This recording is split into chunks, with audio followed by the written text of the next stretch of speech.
Hello friends, summer సీజన్లో బాడీని hydrate చేసే రెండు ఇంపార్టెంట్ ఐటమ్స్, ఒకటి పెరుగు, రెండు సొరకాయ లేదా ఆనపకాయని యూస్ చేసి రైస్లోకి లేదా రోటీలోకి వేసుకుని పెరుగు పచ్చడిని చూపించబోతున్నాను. ముందుగా సొరకాయని, లేత వాటిని మార్కెట్ నుంచి ఎలా తెచ్చుకోవాలో కొన్ని టిప్స్ చెప్తాను. లేత సొరకాయ లైట్ గ్రీన్ కలర్లో ఉంటుంది, నూగుతో ఉంటుంది.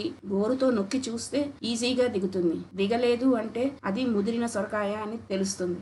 తెచ్చుకున్న లేత సొరకాయ ఇంట్లో ముదరకుండా ఉండాలి అంటే ఇలా ముచ్చుక కట్ చేసి ప్లాస్టిక్ కవర్లో పెట్టి ఫ్రిడ్జ్లో పెట్టుకుంటే 1 వీక్ దాకా ఫ్రెష్గా ఉంటుంది, లేతగా ఉంటుంది. మనకు కావాల్సినంత ముక్కను కట్ చేసి చెక్కు తీసుకొని నీటిలో ఒకసారి కడిగి పెట్టుకుంటే జిగురు పోతుంది. వీటిని ఇలా సన్నగా చిన్న ముక్కలుగా కట్ చేసి ప్లేట్లోకి తీసి పెట్టుకోవాలి. ఈ ముక్కల్లోకి కొద్దిగా ఉప్పు, వాటర్ వేసి రైస్ మీద పెట్టి కుక్కర్లో ఉడికించుకుంటున్నాను. చూడండి, ఇలా మెత్తగా ఉడికిపోవాలి. వీటిని చల్లారనివ్వాలి. ఇలా గట్టిగా తోడుకున్న పెరుగు మనకి సరిపడినంత తీసుకుని బేసిన్లోకి వేసుకుని గడ్డలు లేకుండా పేస్ట్ లాగా చేసుకోవాలి. కొంచెం ఉప్పు వేసి బాగా చల్లారిన ముక్కలు, వాటర్ వేసుకోవాలి. ఏమాత్రం ముక్కలు వేడిగా ఉన్నా పెరుగు విరిగినట్లు అయిపోతుంది. ఇది గమనించాలి.